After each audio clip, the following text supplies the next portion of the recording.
Aegis? All systems green. Navigation holds you on track. That is also fully mission capable. Pack 3 is fully mission capable. TPY-2 is green. Sir, missile launch. Fireball, track number 40. Eagles away. Second, but I got it back. Firm kill, 4046.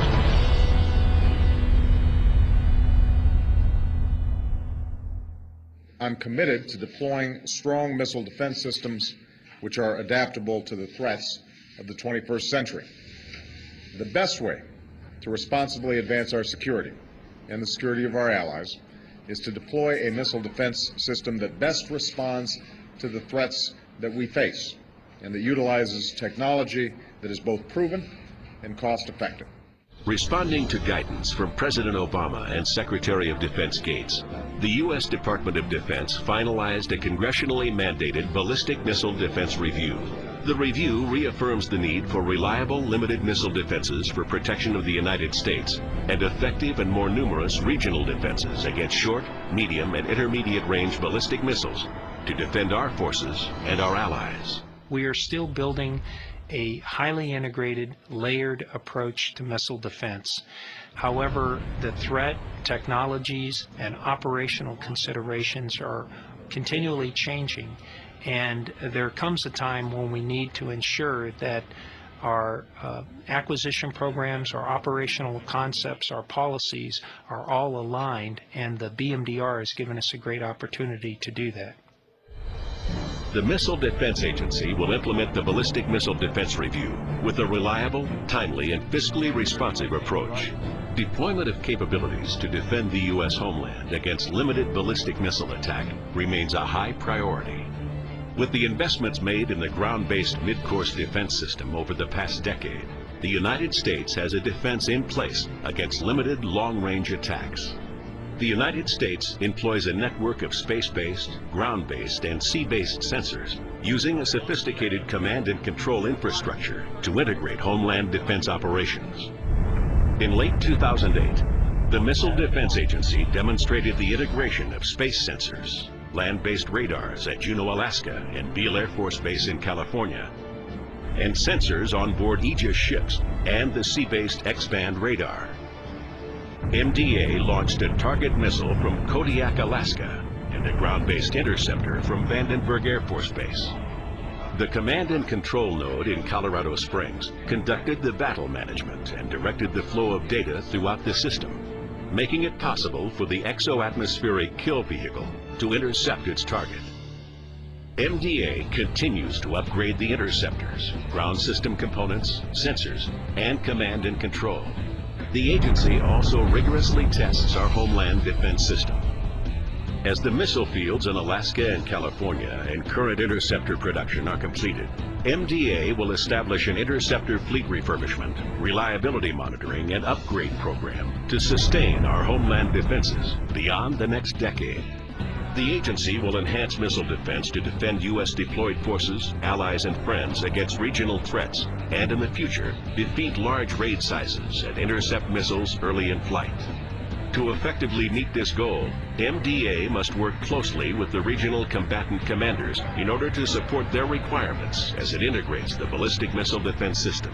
The priorities, understandably, are on protection of our own forces and of the critical infrastructure that we have established in various areas of the Central Command region, particularly on the western side of the Gulf. We're also concerned, though, needless to say, in the protection for our partners and also for their critical infrastructure.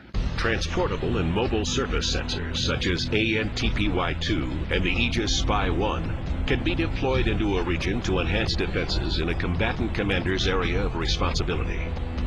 Many forward deployed sensors are co-located with transportable interceptor systems that can be mobilized to defend against regional threats.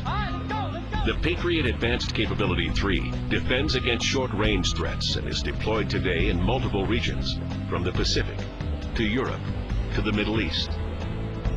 The highly transportable Terminal High Altitude Area Defense, or THAAD, will be fielded in the near term to defend against short and medium-range ballistic missiles by intercepting them high in the atmosphere or in space.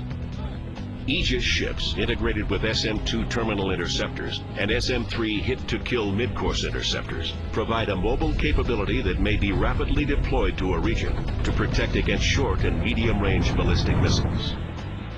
The United States also is upgrading additional Aegis cruisers and destroyers to a full ballistic missile defense capability. The missile threat from Iran has increased year after year after year. The result is that we now have 8 Patriot missile batteries, 2 in each of 4 countries on the western side of the Gulf, when a couple of years ago we had none. There are 2 Aegis cruisers in the Gulf now, and so there's been a great deal of focus on the efforts in the overall ballistic missile defense arena. To protect the Allied populations, assets, and deployed forces in the European NATO region, the United States has proposed a phased adaptive approach to incrementally deploy missile defenses during this decade. Perhaps the best part of the phased adaptive approach is its flexibility. Its flexibility to work with other systems that are developed by our NATO partners and other countries. Its ability to be networked to deal with and be responsive to an emerging threat. We can move much more quickly should the threat change to protect ourselves and our allies and our forward deployed troops. The phased adaptive approach is not only the increasing our capability for deploying regional systems, but it also strengthens our layered approach to missile defense so that we can counter both regional threats and homeland defense threats simultaneously. Phase 1 deployments will include Army ANTPY-2 and Navy Aegis ballistic missile defenses for protection of southern Europe against short and medium-range ballistic missiles. Phase 2 will include an upgraded SM-3 interceptor and Aegis ashore, which will deploy the sea-based weapon system on land, additional airborne sensors, and advanced command and control. Phase 3 will provide defenses to protect broad areas against medium and intermediate range ballistic missiles. Phase 4 will respond to the evolving intercontinental ballistic missile threat. Plans include more advanced land-based configurations using upgraded SM-3 interceptors, robust command and control, 2 Aegis ashore systems, and space sensors. Step 1 is getting the U.S. system over there and showing it to our European friends.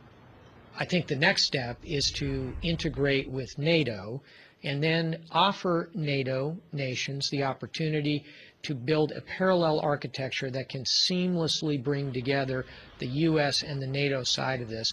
And I think that's the way we're going to move forward. This phased adaptive approach can be applied to other global regions. When you're talking ballistic missile defense in the PACOM AOR, you're talking about size and scope that is immense. We're talking half the Earth's surface, 36 nations, thousands of miles of ocean expanse to cover. So the tyranny of distance is what makes PACOM and the ballistic missile defense problem here so unique. MDA proves the system by executing a rigorous test program while working closely with the combatant commanders, services, and the independent Army, Navy, and Air Force operational test agencies. The new Integrated Master Test Plan includes modeling and simulations and expands the ground and flight test programs over the next several years. The test program helps demonstrate the integration of assets such as THAAD and the ANTPY-2 radar, and the interchangeability of weapons such as THAAD and Aegis ballistic missile defense. MDA involves the warfighters in all stages of development and testing. MDA must deliver reliable, high-quality, and fiscally sustainable missile defense products. Leveraging emerging technologies to intercept missiles early in their flight can act as a hedge against threat growth and help realize the greatest potential for reducing cost over the long run by increasing operational effectiveness. Another way to address affordability is to increase international involvement in missile defense. You have countries that have the resources to purchase significant and very advanced ballistic missile defense assets, capabilities. And indeed, they have been doing that. It is imperative that MDA system engineers design the system to match the more sophisticated threat as anticipated by the intelligence community. To hedge against future uncertainty, there are a number of ongoing development programs to push the edge of the technology envelope, to kill missiles with directed energy, to perform precision tracking from space, and to intercept the target early in its flight. In its effort to improve homeland and regional defenses, MDA launched 2 demonstration space tracking and surveillance system satellites. Operating in low Earth orbit, STSS satellites will detect, track, and discriminate ballistic missiles throughout their trajectories and provide valuable insight into the development of a prototype precision tracking space system. Early intercept will incorporate enhanced command, control, and battle management capabilities, unmanned aerial vehicles, space-based sensors, and sea-based interceptors placed ashore, enabling a shoot-look-shoot tactic to save interceptor inventory. Global diplomacy and understanding is the foundation for achieving international cooperation in regional missile defense. We're really the technicians in this thing, but we want to be very supportive of State Department as they go forward. So EUCOM, CENTCOM, very much aligned. STRATCOM looking at this globally. All of us supporting the State Department as they go forward and try and negotiate these complex agreements. The United States combines forces with its international partners in building and strengthening regional missile defenses.